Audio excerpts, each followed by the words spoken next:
Jean 17, à partir du premier verset. Ayant ainsi parlé, Yahushua leva les yeux au ciel et dit, Père, l'heure est venue. Glorifie ton Fils, afin que ton Fils te glorifie, selon que tu lui as donné autorité sur toute chair, afin qu'il donne la vie éternelle à tout ce que tu lui as donné. Or, la vie éternelle, c'est qu'ils te connaissent, toi, le seul véritable Elohim, et celui que tu as envoyé, Yahushua Mashiach. Je t'ai glorifié sur la terre. J'ai achevé l'œuvre que tu m'as donnée à faire. Et maintenant, glorifie-moi, toi, Père, auprès de toi-même, de la gloire que j'avais auprès de toi, avant que le monde fût. J'ai manifesté ton nom aux hommes que tu as tirés du monde pour me les donner. Ils étaient à toi et tu me les as donnés. Ils ont gardé ta parole. Maintenant, ils ont connu que tout ce que tu m'as donné vient de toi. Parce que je leur ai donné les paroles que tu m'as données. Ils les ont reçues et ils ont connu vraiment que je suis sorti de toi. Et ils ont cru que tu m'as envoyé. Je prie pour eux. Je ne prie pas pour le monde, mais pour ceux que tu m'as donnés, parce qu'ils sont à toi. Et tout ce qui est à moi est à toi, et ce qui est à toi est à moi. Et je suis glorifié en eux. Et je ne suis plus dans le monde, mais ceux-ci sont dans le monde. Et moi je vais à toi, Père Saint, garder en ton nom que tu m'as donné, afin qu'ils soient un comme nous. Quand j'étais avec eux dans le monde, je les gardais en ton nom que tu m'as donné.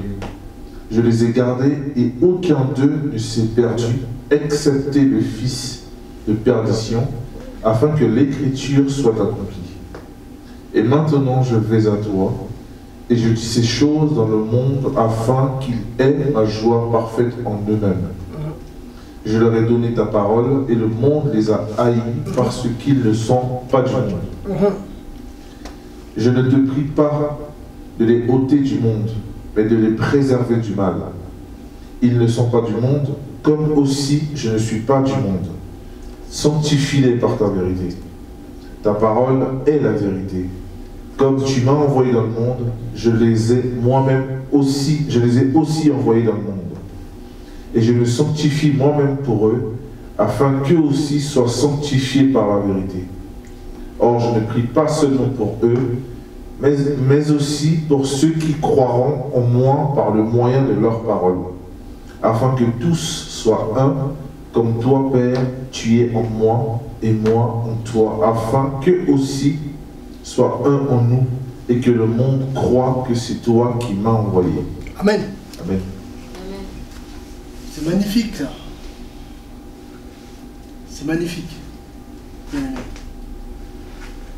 Et la parole que j'aime bien, tout est belle, amen, c'est une belle parole. C'est surtout le verset, à partir du verset 20. Et le Seigneur dit quoi? Or, je ne prie pas seulement pour eux, mais aussi pour ceux qui croiront en moi par leur parole. Vous voyez, bien aimé? Donc c'est une charge en fait. C'est une responsabilité énorme. Ici c'est le Fils qui prie. Amen. C'est l'image du Fils, Yeshua Mashiach, Fils, qui intercède en fait. Donc ici, quand on comprend ce verset-là, on réalise à quel point que le Seigneur, voilà, nous a confié à tous ses disciples une mission. Parce que c'est au travers aussi de ce que nous allons dire en son nom que les âmes vont se convertir. Amen. Donc un disciple du Mashiach qui néglige l'œuvre du Seigneur, qui néglige d'apporter l'évangile simplement du Seigneur, ben, a des sérieux problèmes. Parce qu'il ne fait pas la joie de son maître. Amen. Parce qu'on connaît le passage de Jean, Marc 16 là-bas. Marc 16 là-bas, 15. On va quand même le lire. On va quand même le lire. Voilà, c'est des versets qu'on connaît, mais 15 à 16 là-bas. Seigneur, merci pour ta parole. Je ne sais pas quelle heure il est. Oui, 4 heures. Marc 15. Regardez. Marc 16. Marc 16. On va lire à partir du verset 15 à 16. On connaît ce verset-là, qui dit voilà. Et il leur dit, allez dans le monde entier et prêchez l'évangile à toute nation. Voilà. Donc, celui qui croira, il sera baptisé, sera sauvé. Mais celui qui ne croira pas sera condamné. Voyez? Donc ici, ça confirme un peu le verset de Jean 17, à partir du verset 20. Jean 17, 20. Je ne prie pas seulement pour eux, mais aussi pour ceux qui croiront en moi par leur parole. Donc la parole des disciples Mashiach compte. Donc un disciple qui n'ouvre pas sa bouche pour parler du Seigneur, donc notre maître, a des sérieux problèmes. Et vu le temps dans lequel nous sommes, on doit se lever davantage, malgré les circonstances, malgré les combats, malgré les difficultés, on doit être debout davantage pour aller parler du Seigneur.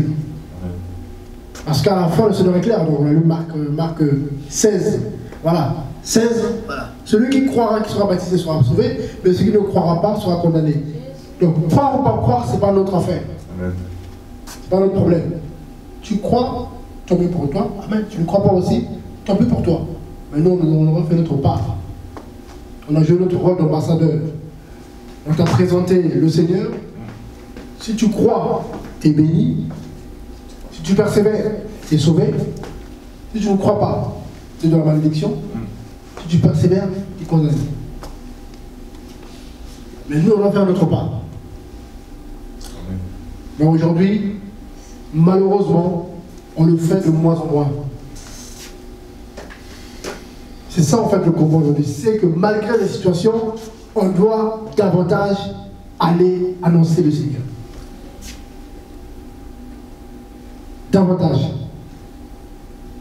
Tout en s'assurant que nos vies sont en accord avec la parole du Seigneur. C'est trop facile d'aller comme ça parler du Seigneur. Oui, Jésus, Yeshua revient, tout ça. Si nos propres vies ne sont pas en accord, c'est de l'hypocrisie. Voilà, car on donne que ce qu'on en a. Tu vas aller parler de Jésus, qui est le Sauveur, Jésus qui est bon, qui est amour. Voilà, mais toi-même tu n'es pas amour. Jésus qui a donné sa vie pour le Seigneur, mais toi tu ne donnes pas ta vie pour les autres. Tu n'es pas capable de prendre du temps pour ton prochain.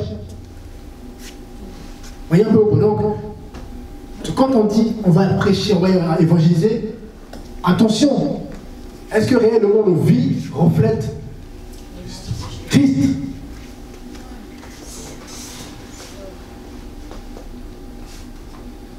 Je ne prie pas seulement pour Pierre, Jacques, Jean, mais je prie aussi pour Ruth, Alexandre, Franck, Betty et les autres bien-aimés. Le Seigneur savait déjà, il voyait déjà. Donc nous aujourd'hui, bien-aimés, on est appelés à œuvrer pour le Seigneur. Et l'œuvre du Seigneur, c'est de quoi? C'est de annoncer.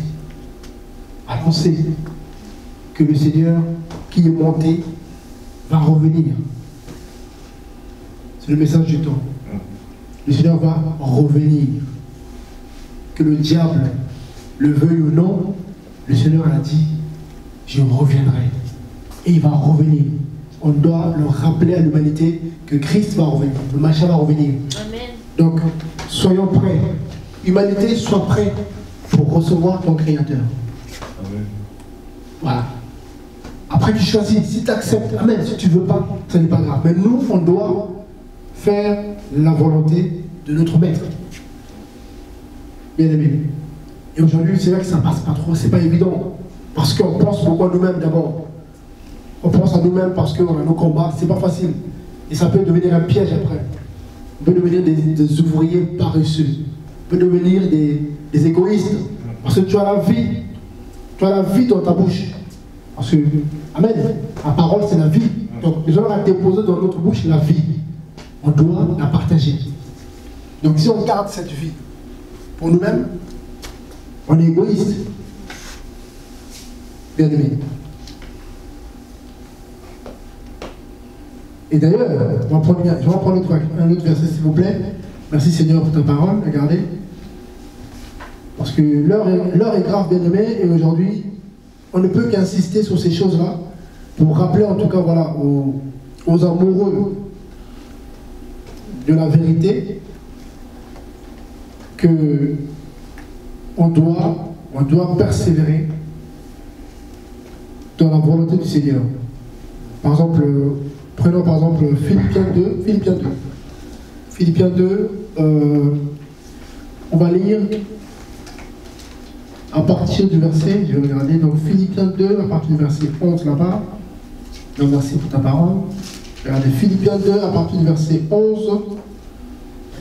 Donc Philippiens 2, je vais voir par où on peut commencer. Philippiens 2, à partir du verset 12. Amen. Philippiens 2, 12. Voilà, à partir du verset 12. Amen, quelqu'un peut lire, n'inquiétez pas. Même son micro, on peut le lire, pas de souci. Ainsi, mes bien-aimés, comme vous avez toujours obéi, travaillez à votre salut avec crainte et tremblement, non seulement comme en ma présence, mais bien plus encore maintenant que je suis absent. Car c'est Dieu qui produit en vous le vouloir et le faire selon son bon plaisir. Faites toutes choses sans murmure ni hésitation, afin que vous soyez irréprochables et purs, des enfants de Dieu irrépréhensibles au milieu d'une génération perverse et corrompue, parmi laquelle vous brillez comme des flambeaux dans le monde. Amen. Amen. Amen. On nous parle de quoi? De la crainte et du tremblement. Bien aimé. Le salut, c'est pas une mince affaire en fait. Parce que beaucoup prononcent le salut à la légère. L'apôtre Paul ici, inspiré par le Saint-Esprit, nous parle de crainte et de tremblement. Pourquoi? Parce que ce que nous pratiquons aujourd'hui, ce n'est pas par notre propre volonté, c'est le vouloir et le faire du Seigneur. Ça veut dire que, vu que c'est le Seigneur qui est derrière, on n'a pas intérêt à faire n'importe quoi. Donc celui qui a compris les choses comme ça, il mesure en fait l'importance de sa propre vie. Parce que sa vie, c'est le plus qui vit, Galates 2:20. Mais c'est le machin qui vit. Vous savez que sa vie est maintenant régie, conduite par le Seigneur.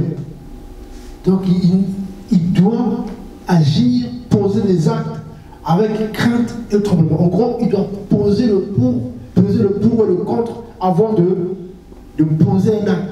Est-ce que c'est la volonté de mon maître? Oui. C'est ça. Avant de décider là, est-ce que le Seigneur est d'accord? Aujourd'hui, on décide et quand c'est chaud, on accuse le Seigneur. Seigneur, tu m'as rien dit. Pourquoi tu as permis? Est-ce que nous, on a cette crainte, on a ce tremblement là,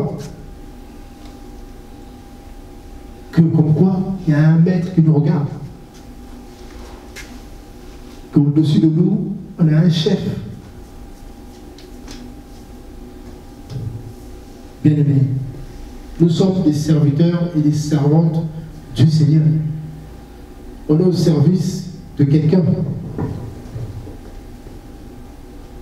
Alors quand on est au service de quelqu'un, on ne fait pas n'importe quoi. Et pourtant le monde nous enseigne.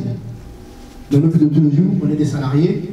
Donc forcément, quand on te donne un travail à faire, tu le fais du mieux que tu peux pour satisfaire ton chef. Quand il viendra vérifier, il dira « Bon serviteur, si tout va bien, l'année prochaine, tu auras 20 € en plus. » Vous êtes assuré. Donc si humainement, on fait ce qu'il faut pour respecter les consignes du boulot, tout ça, et pour le Seigneur alors. Et ça nous demande, bien aimé, de le lever pour son œuvre. nous demande d'aller, d'annoncer son retour. Il l'a dit plusieurs fois. Il l'a dit plusieurs fois. Dans les prophéties, il nous a dit, allez annoncer mon retour. Allez parler à la jeunesse. Les jeunes s'égarent. Les jeunes sont égarés. Les jeunes filles sont dans la prostitution. Les jeunes garçons sont dans les magouilles, dans les trucs bizarres. Les addictions, tout ça. Bien aimé. Le Seigneur regarde à nous qui sommes son peuple. Donc sinon on ne se lève pas, qui va le faire?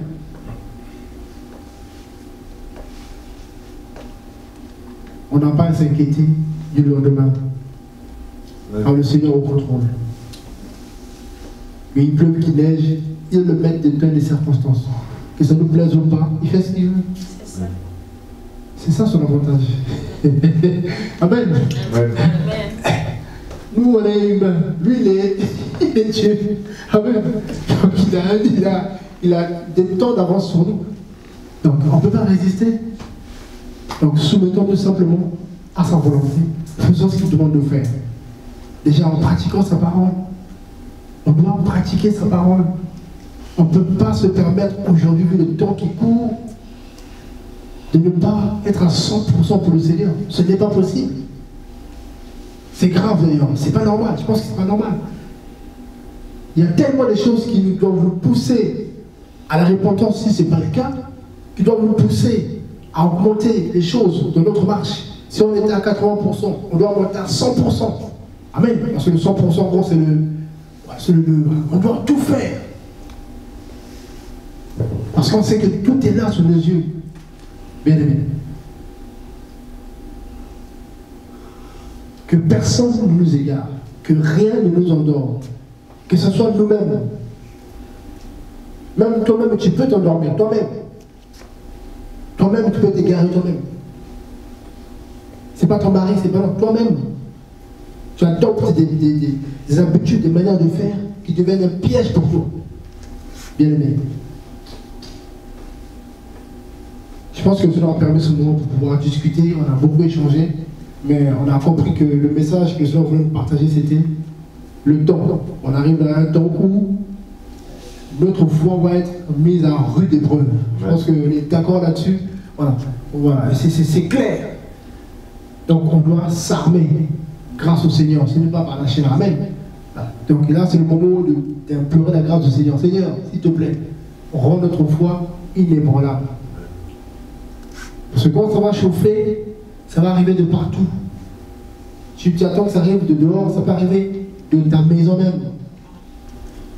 Là où tu dors, là où tu vis, le combat va venir là. Est-ce que tu vas tenir? Le diable est malin. Quand tu frappes, il essaie de faire très mal. Donc si on n'est pas prêt à supporter, ça va être compliqué. Amen. Mon bien-aimé, je ne sais pas si quelqu'un veut compléter par rapport à ça. Amen. C'est un partage. Amen. Donc voilà, je sais que voilà, c'est des choses qu'on sait déjà, qu'on est appelé en tant que disciple du Seigneur à garder sa parole, donc à méditer sa parole, à la pratiquer, c'est des choses qu'on connaît. Amen. Voilà, on n'a pas... Oui, on peut le répéter, c'est normal, hein. C'est très important, mais je pense qu'aujourd'hui, ceux qui sont vraiment du Seigneur pratiquent déjà ces choses-là, en fait. C'est vraiment le but, c'est d'encourager chacun de nous à persévérer, à demeurer, en fait, à garder un rythme, à garder ce rythme-là pour ne pas fléchir. Amen. Je ne sais pas s'il y a des questions par rapport à ça, après, on va prier, on se leur passe. Amen. Frère Alexandre, frère Diaz, vous les sœurs, vous pouvez... voilà. Il n'y a pas de souci. S'il y a des questions par rapport à ça, je ne sais pas. Oui. Voilà, c'était un cours d'exhortation, mais je pense que ça nous parle tous en fait. Hein, l'heure est grave et si on ne pratique pas la parole du Seigneur dans son entièreté, s'il y a des ondes d'ombre qui donnent accès à l'ennemi dans notre vie, on ne tiendra pas. Je pense qu'on se connaît. Voilà. Chacun de nous se connaît. C'est l'avantage du Seigneur, c'est que le Seigneur nous parle aussi. Voilà, il nous permet qu'on puisse connaître notre état. Ça ne va pas. Et tu le sais toi-même. Que si le diable, il insiste sur tel point, je ne vais pas tenir. Voilà. Je pense qu'on est d'accord là-dessus. Il y a des points où tu sais que voilà, sur tel point, tu dois travailler là-dessus. Si le diable insiste là-dessus, tu ne t'en pas. Vous voyez? Donc bien aimé, s'il vous plaît, ce qu'on doit régler, réglons-le. Amen. Sinon, on ne s'en sortira pas.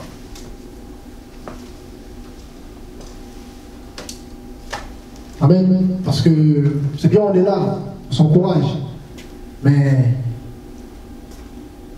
d'abord l'intimité. D'abord l'intimité.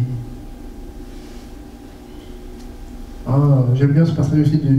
Il y en a un des Jean 14 là-bas, regardez. Jean 14. J'aime bien ces passages-là de Jean 14. Jean 14 ou Luc 6. Moi, je prends Luc 6, regardez. Je vais prendre Luc 6. C'est des versets que j'aime bien les répéter parce que c'est tellement d'actualité.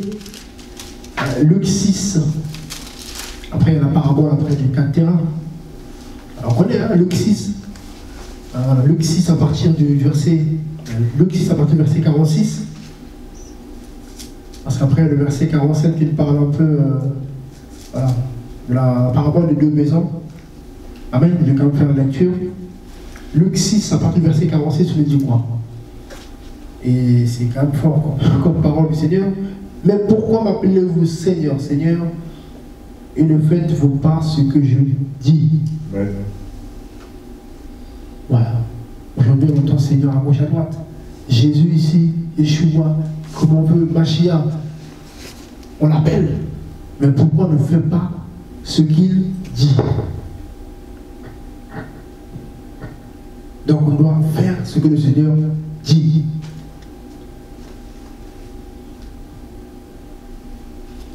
C'est celui qui ne fait pas ce que le Seigneur dit, et il le dit dans Jean 14 là-bas, ça veut dire que celui qui ne fait pas ce que je dis, ça veut dire qu'il ne m'aime pas. C'est ça la parole, c'est ça que j'aime bien. Ouais. Voilà. Et que si tu ne fais pas ce que je dis, ça veut dire que tu ne m'aimes pas. Alors celui qui n'aime pas Jésus est à la terre. C'est pas que le dire.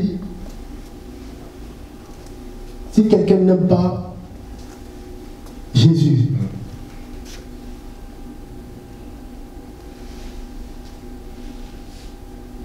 est mal barré.